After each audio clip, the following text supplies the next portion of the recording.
Hello all, welcome to TechkTutor 0 to 1. Your tech journey starts here. So today I will be presenting GitHub. So why to use GitHub and what is it? So this is the home page of github.com. So to start using GitHub, first you need to sign up. Basically create an account. Right? So GitHub is a enterprise code base, basically code repositories where you can host your code. And today's date, it's used by most of the software companies and developers who work for software development.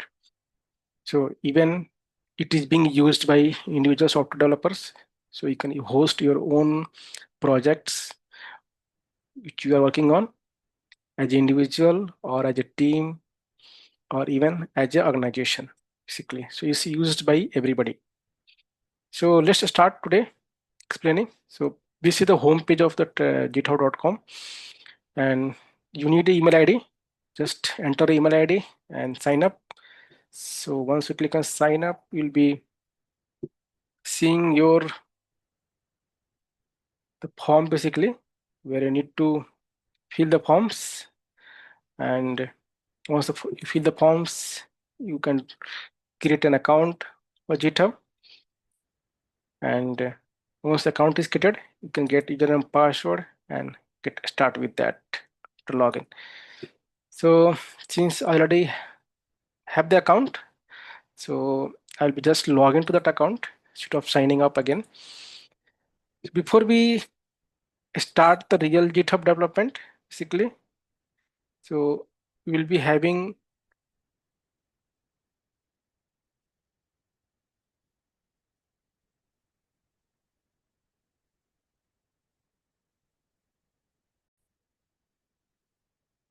so before we start the real demo, basically, so uh, you need to install GitHub to your local machine also. So based on the machine you're using on, like that, Windows, Mac, Linux. So based on the machine type, you need to install that GitHub to local also. So I have Mac already, so it's being installed to my Mac machines. So, but yeah, but if you don't have, you can just go here and install. That name is github-scm.com.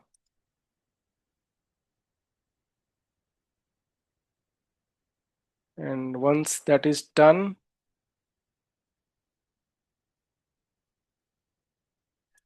we can go and log in to github.com. So let's try to log in.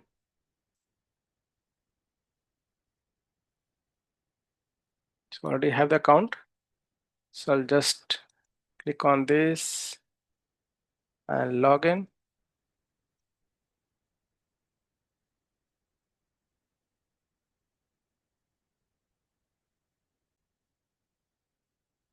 So I have logged in now. So you can see my dashboard. So this is the home page, and where I can see that all my repositories here hosted.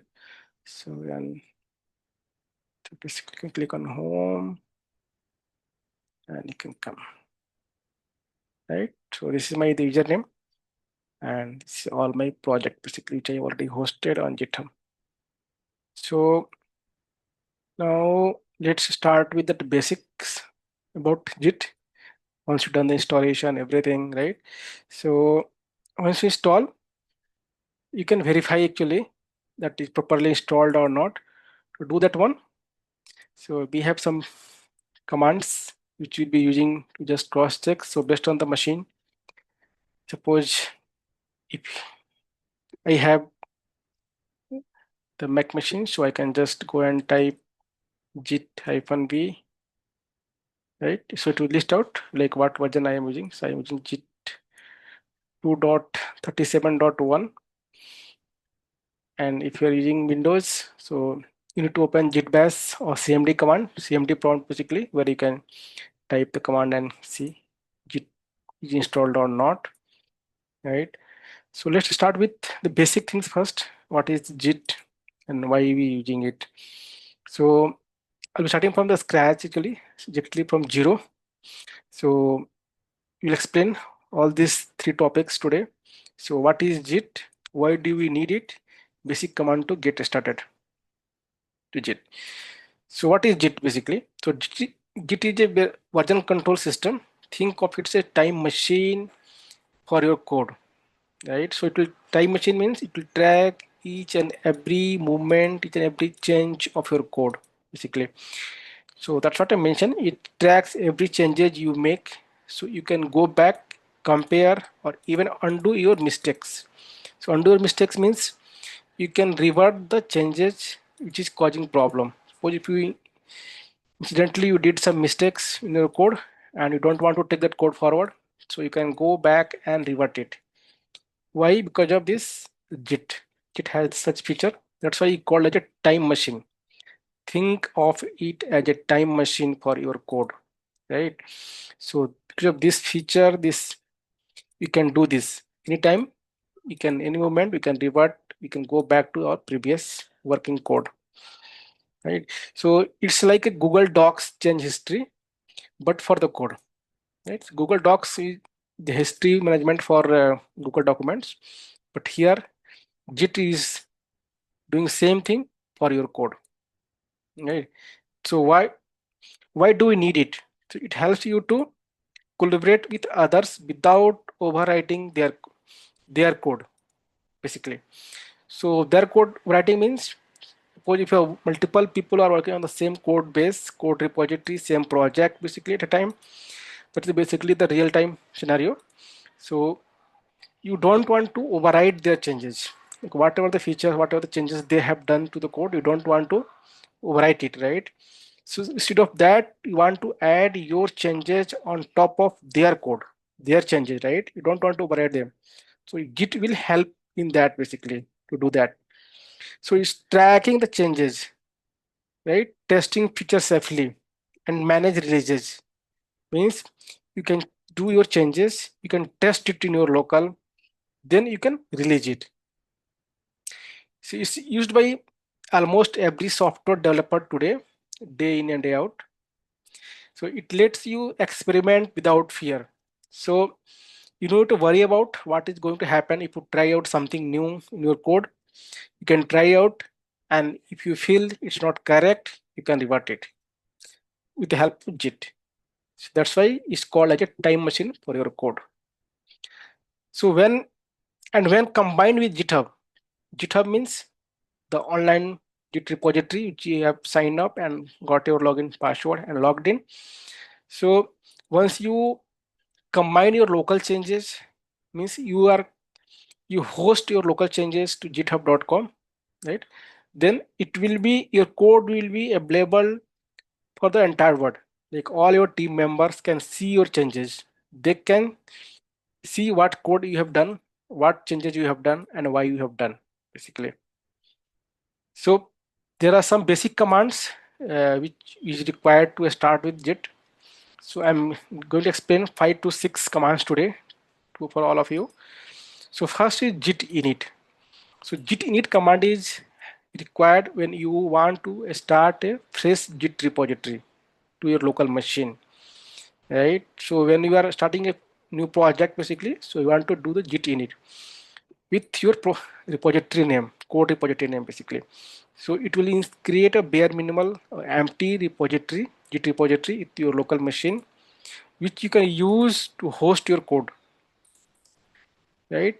So now once you do the git init, now git starts tracking your files inside the folder.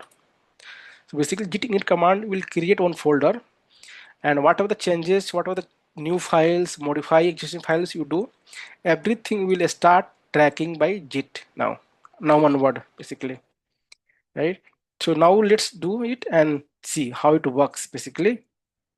So let me go back and do git init exp lab. So if you can see, it's reinitialize existing Git repository, right? We lab. So basically there is a folder exp lab has been created. Inside the XP lab, there is a .git folder. So all the Git related things, tracking, informations will be stored here in this folder, .git folder basically.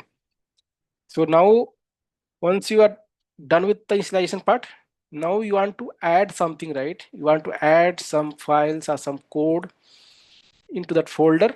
Right? So I'll just add one file here using the command basically here. I'm getting through a command. So I'll just click and enter.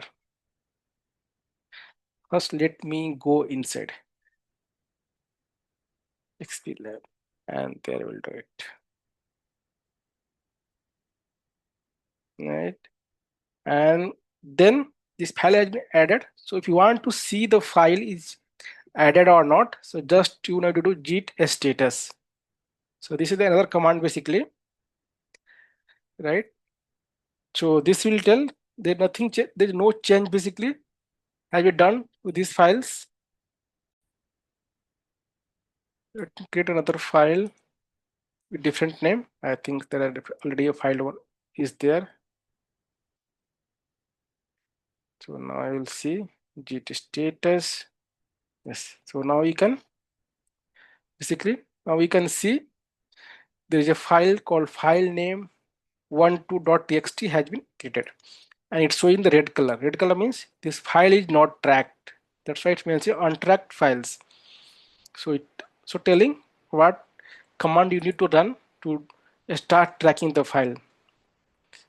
So for that, now we'll see the next command git status. We already showed you, right? Because of the using the git status only we were able to see that red color file name telling that is a new file and untracked file, right? So this shows you what's changed, what's staged and what's not. So what stage means once you add those the new file to git, so that will call like a staged file. So still we are not added it. So to add that file to git, so git can start tracking it, so we need to use git add command. So once you do git add space and dot means everything, like what are the files you have changed, everything will be basically added. If you don't want to add everything, so you can give the file name. So like here I can give the file name, basically like this, file name 12.txt. So like this also you can do, and a star basically like dot also you can do. So both will add everything, but if you give the file name, so only the particular file will be added. Suppose in your folder there are more than one file has been changed or added, but if you want to add only start tracking only one file, particular file, so you can give the file name, so it will add the particular file basically. So now again run git status command. So if you see now it's showing the green color. Green color means there is a new file has been added to your git repository and it's showing new file also. If this would have been like the existing file, so it will show that modified, it will not tell the new file basically, but since a new file it's showing the new file.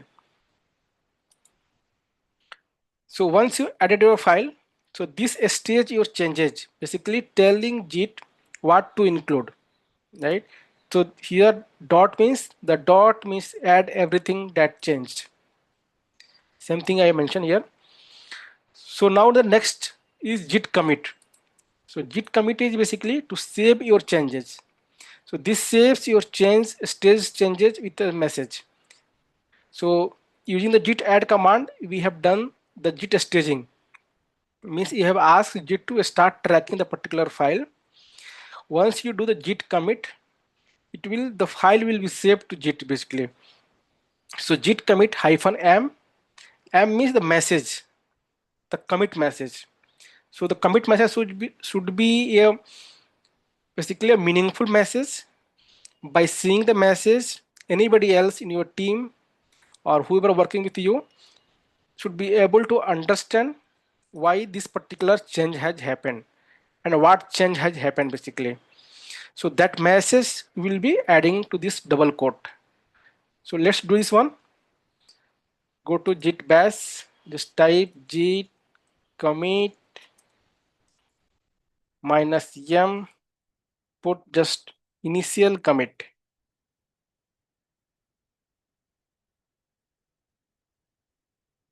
So now this will be showing here. So one file has been changed, one insertions, and it's in create mode. Create mode means this file is newly file has been added basically. So that's why it's showing create mode. So now if you see git status, so it will tell nothing has been changed, because what are the change we did, we have committed it, we saved it to git. So now git will not show anything new basically. So that file is now part of git. So once that is done, the next command is, suppose if you want to see how many commit is being done to the particular file or git repository, for that we need to use git log command. So what git log command does, it will show you the entire history of your code basically, like how many commits have been done, when it was done, and to by whom it is being done basically. So this shows a list of all commits made. You can see who made what change and when. So you can see basically history kind of thing for a git repository. So let's use this command git log here. So now if you see, so it's showing author and the commit message and date and what change basically is being done. So I have mentioned like initial commit. So that's why it's showing initial commit. If you have added something else while doing the git commit -m, so that message will be shown here.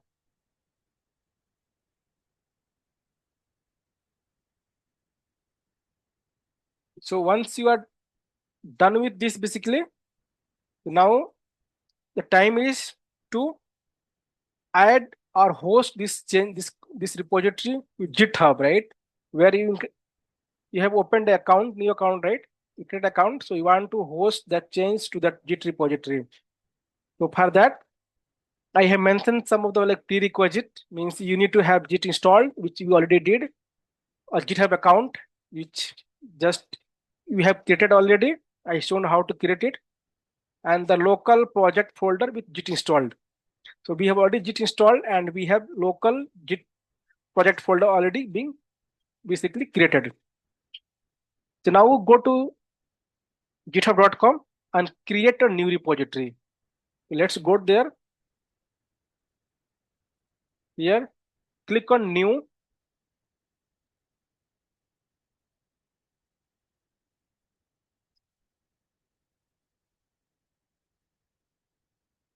Give the name, the exp hyphen lab,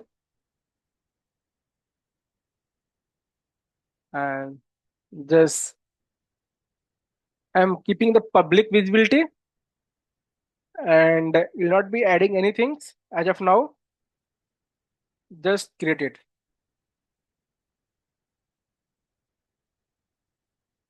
See, now we have got the repositories basically created. Just copy this to set up, right?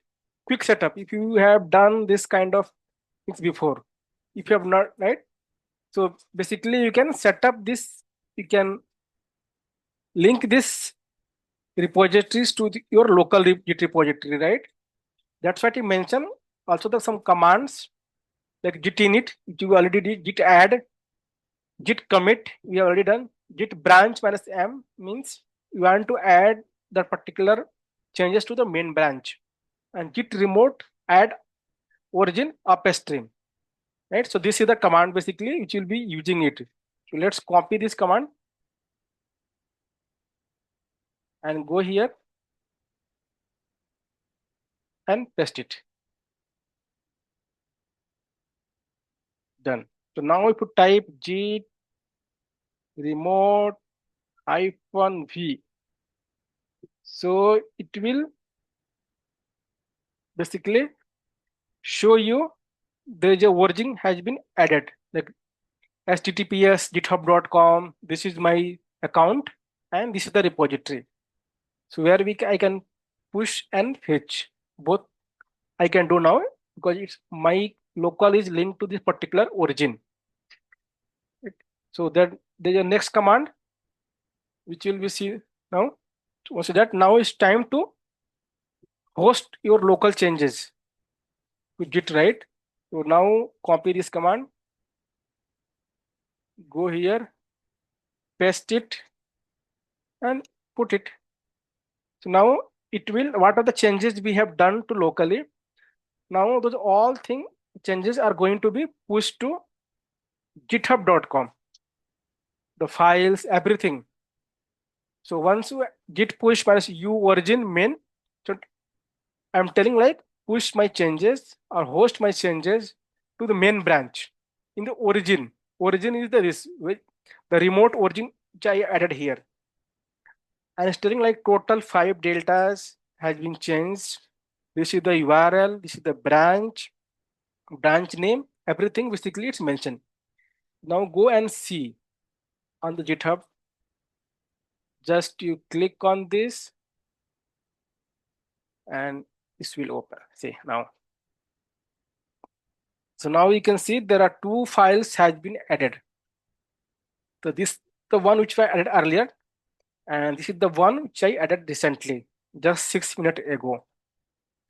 So this way now we can host our code to GitHub, and you can share these repositories to your all like your the team members or to whom you are working with, basically that we call it as a collaborators, and you can give the permissions to them. So based on the permissions, they'll be able to see your changes, pull your changes, and also they can do the commit. The way you have done the commit, they can also do the change and commit it. So once they commit and push to origin, so you can also see their changes. So this is the way how Git works. Okay. And these were the basic things basically. So just suppose if you want to just add something, or suppose another team member has been added something, so I want to see those changes to my local. So let's just add one file here, add a readme I'm adding. So readme files basically. The readme is basically your introduction file for the repository, code repository. So I can just mention here, this is a test repository used by me only currently, and just commit it. So the way we commit from local, we can also commit directly into the web. So this is the way it will tell some message. So it's adding some default message created readme.md. So this also is a meaningful message. So let's keep as it is and push it. Okay. So now this file has been added. So now suppose if you want to see this file to your local machine or your other team members want to see, so how you can see. So now the next command is git pull. Git pull means type git pull origin.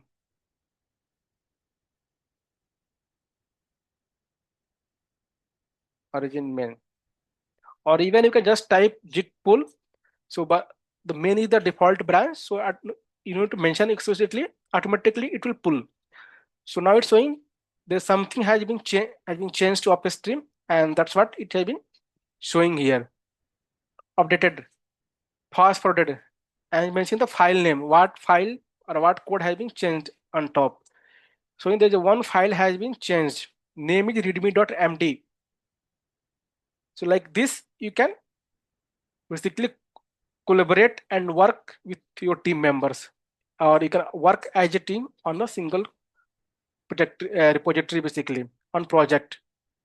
So for today, let's bind up here, and the next video even I will walk you through the advanced concept of Git, how it works, and how to use the advanced features. That's all for time. Bye bye.